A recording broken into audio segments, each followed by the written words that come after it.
Selamat malam Ibu, perkenalkan nama saya Joshua Stephen Utapea. Di sini saya akan membahas materi kelompok 2 dan 3. Perencanaan UKR MIK menghubungkan teori fungsi manajemen dengan kasus nyata.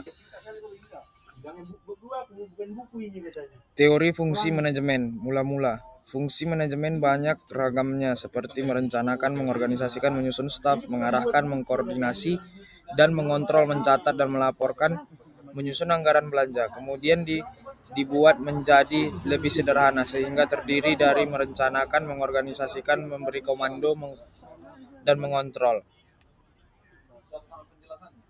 Secara umum, ada 4 fungsi manajemen yang sering orang menyebutnya POAC, yaitu planning, organizing, actuating, dan controlling. Suatu manajemen bisa dikatakan berhasil jika keempat fungsi di atas bias dijalankan dengan baik. Kelemahan pada salah satu fungsi manajemen akan mempengaruhi manajemen secara keseluruhan. Planning, perencanaan, proses kegiatan nasional dan sistemik dalam menetapkan keputusan kepada kegiatan atau langkah-langkah yang akan dilaksanakan kemudian hari. Langkah-langkah planning, analisis situasi dan identifikasi masalah, menentukan skala prioritas, menentukan tujuan program, menyusun rencana kerja operasional.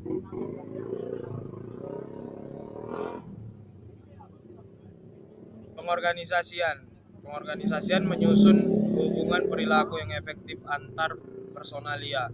Langkah-langkah organisasi, memahami tujuan institusional, mengidentifikasi kegiatan-kegiatan yang diperlukan dalam usaha mencapai tujuan institusional, kegiatan yang serumpun, menetapkan fungsi, tugas, wewenang, tanggung jawab. Pelaksanaan adalah suatu tindakan yang mengusahakan agar semua perencanaan atau tujuan perusahaan bisa terwujud dengan baik dan yang diharapkan. Tujuan pelaksanaan menciptakan kerjasama yang lebih efisien, mengembangkan kemampuan dan keterampilan. Controlling, fungsi pengawasan. Manfaat fungsi pengawasan dapat mengetahui sejauh mana program telah dilaksanakan, dapat mengetahui adanya penyimpangan, dapat mengetahui apakah waktu dan sumber daya mencukup, dapat mengetahui sebab-sebab terjadinya penyimpangan. Proses controlling menentukan standar yang akan digunakan sebagai dasar pengendalian, membandingkan pelaksanaan atau hasil dengan standar. Solusi berbasis teori manajemen untuk kasus yang dihadapi unit kerja RMIK. Berdasarkan hasil penelitian dilakukan di Rumah Sakit Umum Daerah Tarakan, Jakarta, pada peran manajemen dalam evaluasi POAC, dapat diperoleh kesimpulan dari penelitian ini sebagai berikut. Penerapan fungsi perencanaan unit rekam medis di Rumah Sakit Umum Daerah Tarakan, Jakarta. Penerapan fungsi pengorganisasian, pengarahan yang dilakukan oleh manajer atau kepala instalasi sudah cukup baik. Penerapan fungsi pengawasan unit rekam medis dan informasi kesehatan di RSUD Tarakan, Jakarta sudah berjalan dengan baik. Kesimpulan, fungsi manajemen menurut George R. Terry yang terkenal dengan singkatan POAC meliputi perencanaan, pengorganisasian, pelaksanaan atau penggerakan, dan pengawasan atau pengendalian. Awalnya, fungsi manajemen terdiri dari banyak kegiatan, tapi kemudian kesederhanaan menjadi 4 fungsi utama yang secara menyeluruh mencakup keseluruhan proses manajerial. Lalu materi kelompok 3 yaitu hambatan implementasi perencanaan strategis di unit kerja. Hambatan implementasi adalah segala bentuk kendala, tantangan, atau faktor penghalang yang dapat mengurangi efektivitas proses penyusunan maupun pelaksanaan strategi organisasi. Hambatan ini menyebabkan strategi yang sudah dirumuskan sulit dijalankan, tidak mencapai sasaran yang diharapkan, atau membutuhkan waktu dan biaya lebih besar untuk direalisasikan. Hambatan internal, keterbatasan sumber daya manusia.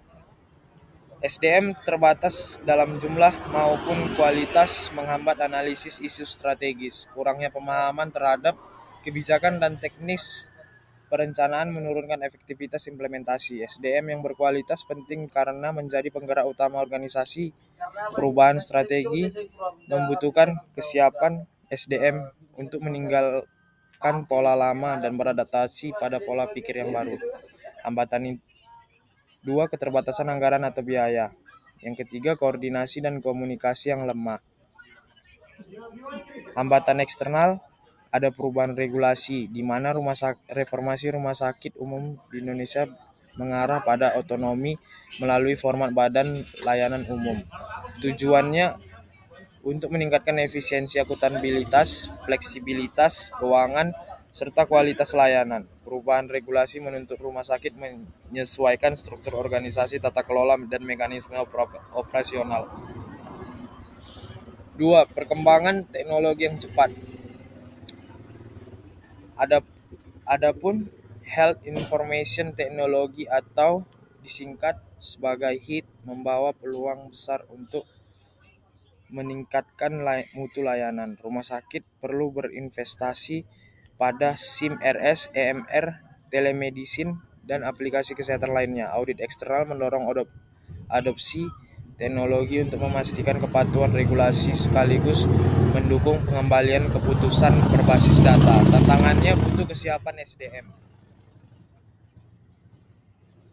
Yang ketiga, tuntutan pasien. Pasien menuntut layanan yang lebih cepat.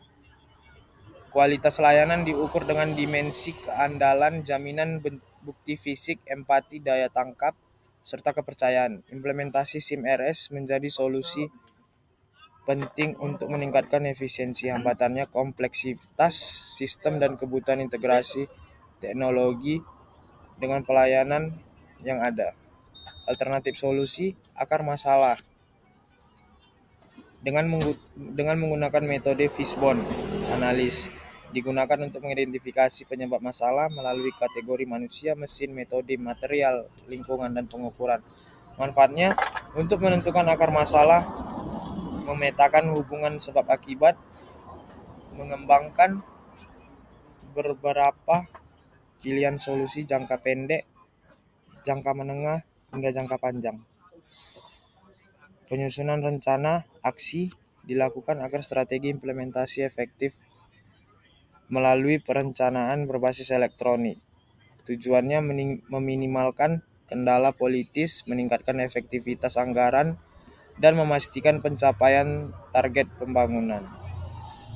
Implementasi perencanaan strategis di unit kerja. Perencanaan strategis adalah rencana jangka panjang yang komprehensif untuk memberikan arah, panduan, dan dasar dalam mencapai tujuan organisasi. Rencana strategis bukan dokumen statis, melainkan acuan operasional yang harus dilaksanakan secara aktif agar organisasi efektif dan mencapai target. Implementasi perencanaan strategis bersifat sistematis dan berkesinambungan. Pengambilan keputusan antisipatif, pelaksanaan kegiatan, serta evaluasi melalui umpan balik. Kesimpulannya, implementasi perencanaan strategis bertujuan memastikan visi, misi, dan tujuan organisasi tercapai melalui program kerja yang terarah. Meskipun kerap menghadapi hambatan internal seperti keterbatasan SDM, dana, sarana, koordinasi, resistensi perubahan, serta kurangnya komitmen pemimpin, maupun hambatan eksternal berupa perubahan kebijakan, dinamika sosial ekonomi, tuntutan masyarakat, dan minimnya dukungan pemangku kepentingan. Untuk mengatasinya, organisasi perlu memperkuat koordinasi, meningkatkan kapasitas SDM, meneguhkan kepemimpinan, menjalin kolaborasi eksternal, memanfaatkan teknologi, serta membangun sistem monitoring dan evaluasi berkelanjutan agar strategi dapat berjalan lebih efektif. Terima kasih. Sekian presentasi dari saya. Selamat malam, Ibu.